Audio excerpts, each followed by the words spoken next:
هلو هلو، ازيكم يا حلوين؟ عاملين ايه؟ وحشتوني قوي قوي قوي. عارفه ان غبت عنكم كتير بس غصب عني. راجعه لكم بقى النهارده في فيديو روتين كده جامد، وهنقعد نرغي مع بعض واقول لكم ايه سبب غيابي الفتره اللي فاتت دي. بس قبل ما ابتدي الفيديو عاوزاكم بقى تشجعوني كده ان انا اكمل في الكومنتات. هنعمل مع بعض بقى الغدا مع بعض. هعمل النهارده انا محشي واقول لكم بقى ايه سبب غيابي الفتره اللي فاتت دي. انا ما جاتليش فرصه ان انا اقول لكم ان انا كنت حامل وقت ما كنت بعمل فيديوهات. انا كنت حامل في الشهر الاخير، كنت في الشهرين الاخر. بس اخر فيديو كان ليا نزلته كنت حامل في الشهر الاخير. وولدت الحمد لله، ربنا رزقني بسليم، ربنا يحفظه لي يا رب.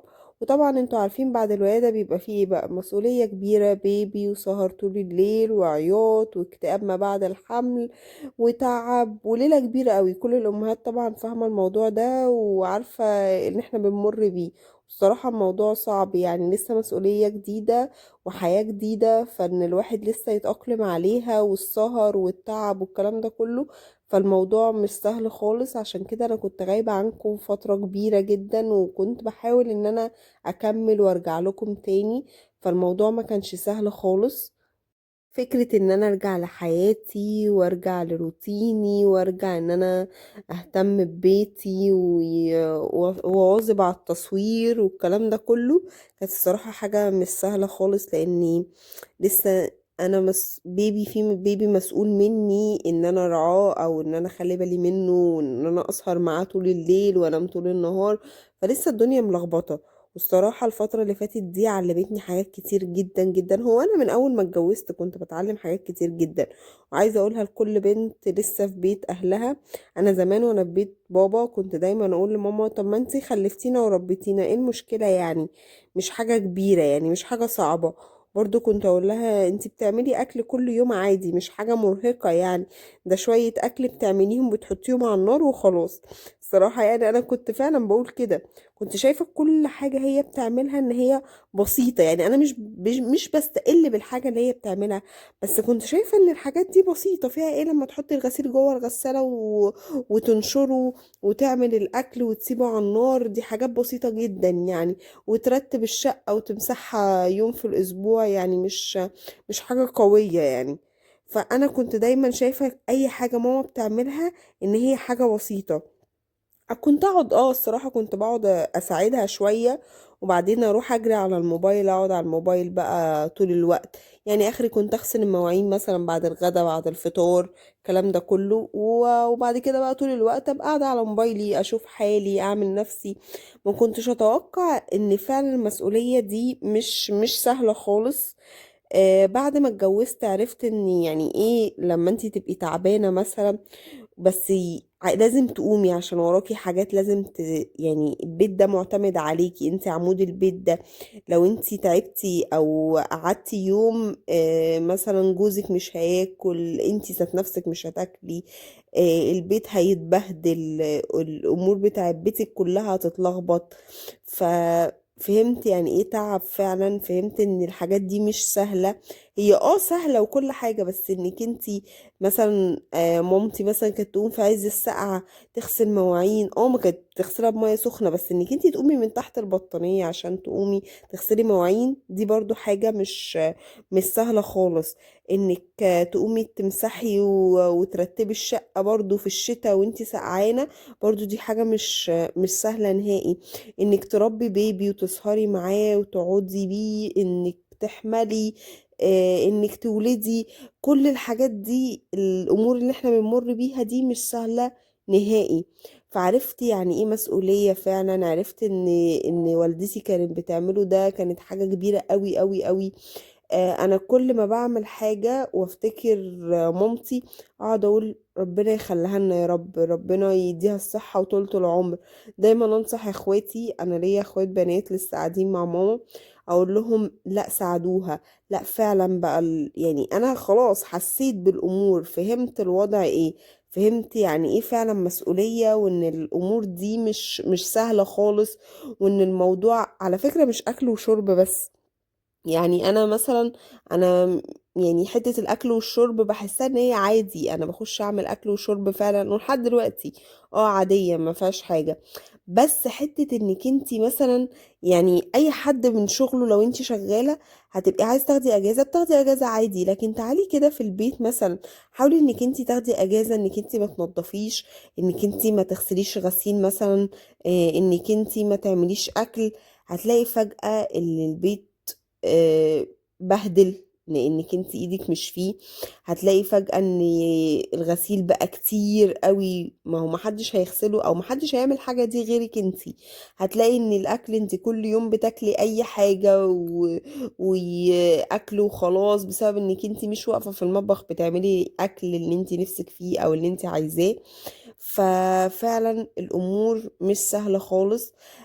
بعيدا عن الحاجات دي كلها، انك انت تبقي مسؤولة من بيبي، فدي يعني قصدي بيبي مسؤول منك، دي برضو حاجة صعبة جدا. يعني انا قبل البيبي ما كنتش يعني ما كنتش حاسة بالمسؤولية، كان دايما عادي. يعني قبل البيبي ما يجي انا كنت عادي بعمل اكل وبرتب الشقة. انا كنت كل شوية ترتيب ومسيح واهتمام بنفسي وخروجات والكلام ده كله.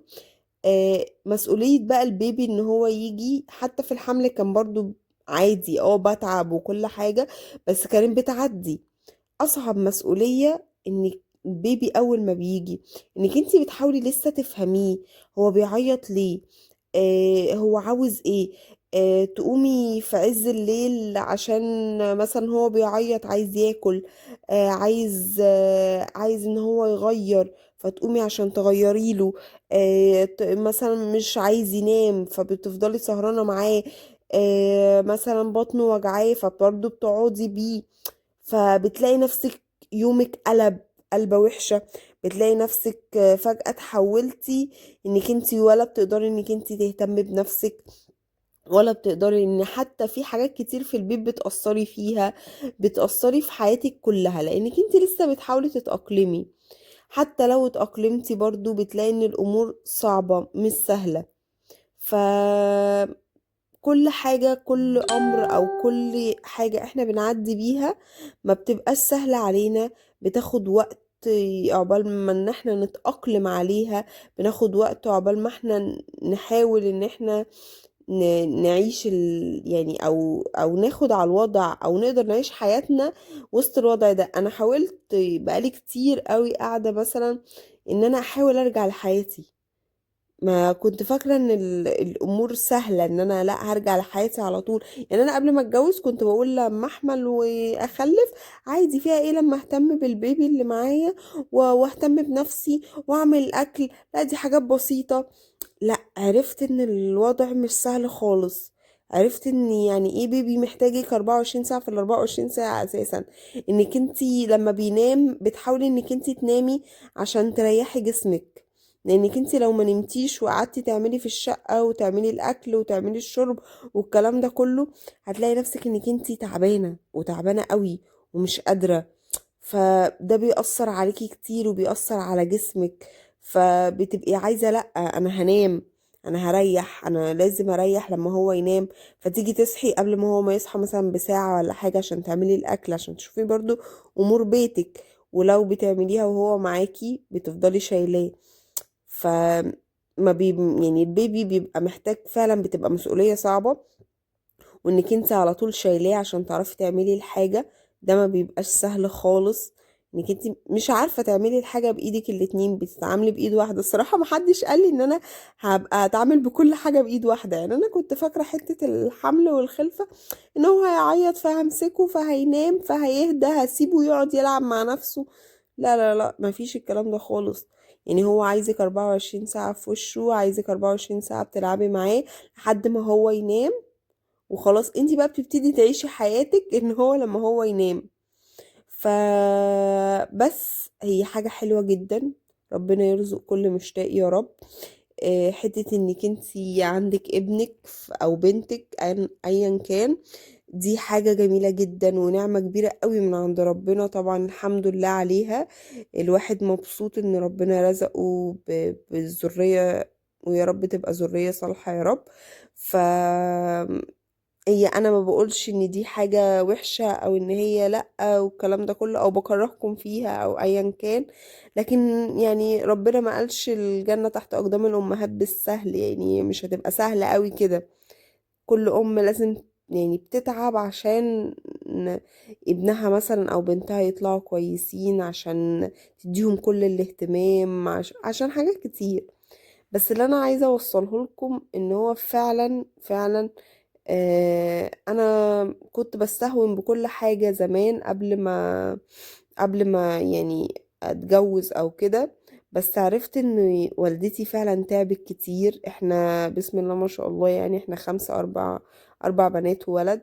فلا والدتي تعبت كتير جدا عشان يعني ان هي خلفتنا وربتنا احسن تربية الحمد لله.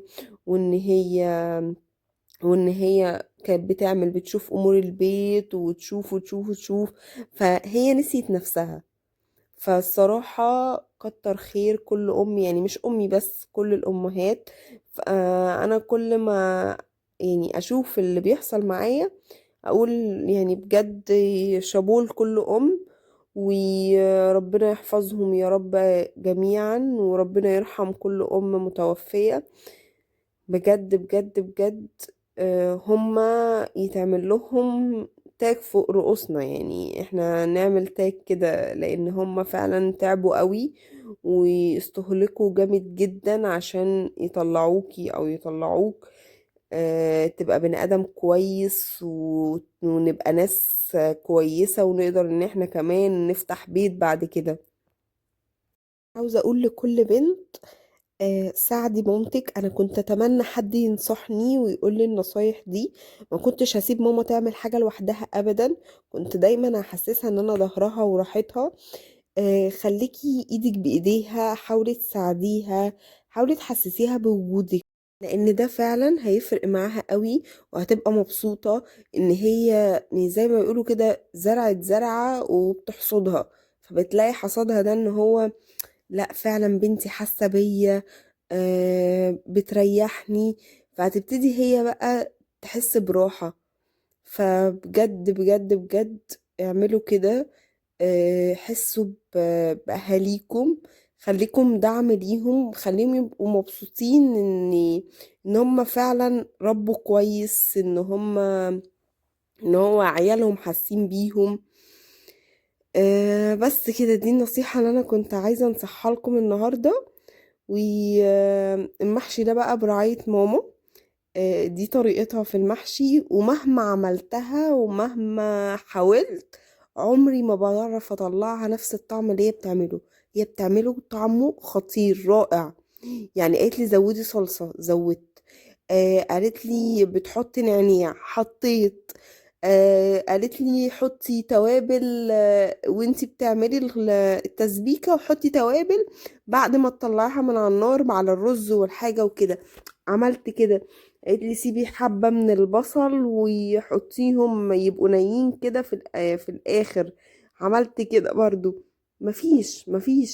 مفيش مرة يطلع بنفس الطعم اللي هي بتعمله بيه. سبحان الله. هي نفسها كده يعني نفسها في الأكل هو هو المشكلة. أنا نفسي أطلعه مرة بنفس الطعم الجامد اللي ماما بتعمله. الأمهات اللي عندي بقى تقولي هل المحشي في حاجة تانية تركاية مثلا أعملها يطلع جامد قوي كده وطعمه حلو؟ يمكن ماما مخبية عليا حاجة ومش قايلالي يعني. ما انا مش عارفة الصراحة. حاولت كذا مرة وما ظبطش معايا خالص. بس بنتكم شاطرة يعني. هي جبت الكرنباية وقطعتها دي من ساعة جوازي. انا عمري ما عملت حتة كرنب واسلقه واقطعه والكلام ده كله. اول مرة في حياتي، مش في جوازي بس، في حياتي، ان انا اجيب كرنباية واسلقها وان انا اقطعها والكلام ده كله وتظبط كمان معايا. فالصراحة فخورة من نفسي جدا في الموضوع ده. طبعا انا عاملة بتنجان وكوسة وكرنب، عشان انا ممنوعة من الكرنب عشان ابني وما يجيلوش مغص والكلام ده كله. الدكتور اللي قايل لي كده. فانا عامله الكرنب ده لزوجي العزيز عشان هو بيحبه، وعامله انا ليا بتنجان وكوسه وفلفل عشان طبعا اعرف اكلهم وكده. بس فقولوا لي طيب لو في حاجه في المحشي انا ما عملتهاش او ناقصه، بلغوني بيها وقولوا لي وانا اعملها واجربها بطريقتكم. وكل الامهات اللي عندي والنبي نصايح كده ليكم مع اول بيبي، انتوا كنتوا بتتصرفوا ازاي او انا اتصرف ازاي؟ حتة اظبط النوم ازاي عشان ما اسهرش طول الليل واصحى او وانام طول النهار. كنت بتعملوا ايه مع البيت والبيبي الاتنين مع بعض؟ حتة ان هو دايما بيبقى عايزني ان انا اشيله وكده، فانا مش عارفة لسه يعني.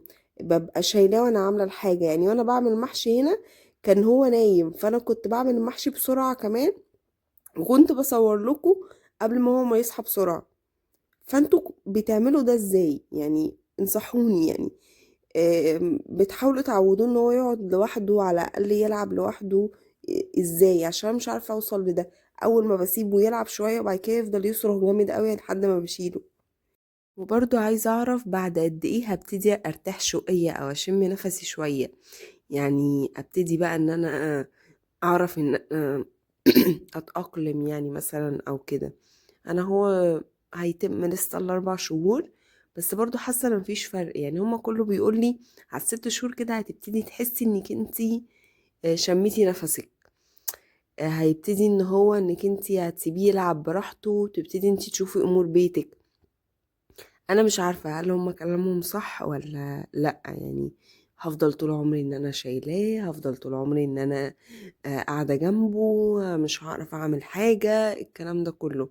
برضو محتاجة ان انتوا تنصحوني لان انا لسه جديدة طبعا، فمش عارفة اي حاجة خالص، وقلقانة جدا ان انا افضل بقى على طول شايلة على طول قاعدة، مش بعرف اعمل اي حاجة خالص. حتى حتة التصوير دي انا كنت مأجلة الموضوع كتير لان انا مش عارفة اصور. مش عارفة انا، يعتبر بستنى ان هو ينام شوية عشان اجري اعمل الغدا، وارجع له تاني الاقيه يصحى اساسا وانا بعمل غدا. فعشان كده انا ما كنتش عارفة اصور نهائي. فقلت وانا بعمل محشي كده حطيت الصراحة الكاميرا وقلت لا هصور وارغي معاكم، وانتوا بقى تنصحوني وتشجعوني. وبكده يكون الفيديو خلص. مبسوطة قوي ان انا صورت لكم الفيديو ده وقعدنا نرغي مع بعض. مستنية بقى كومنتاتكم الحلوة وعايزاكم تشجعوني بجد ان انا اكمل. ما تنسوش اللايك والاشتراك في القناة. بحبكم قوي. باي باي.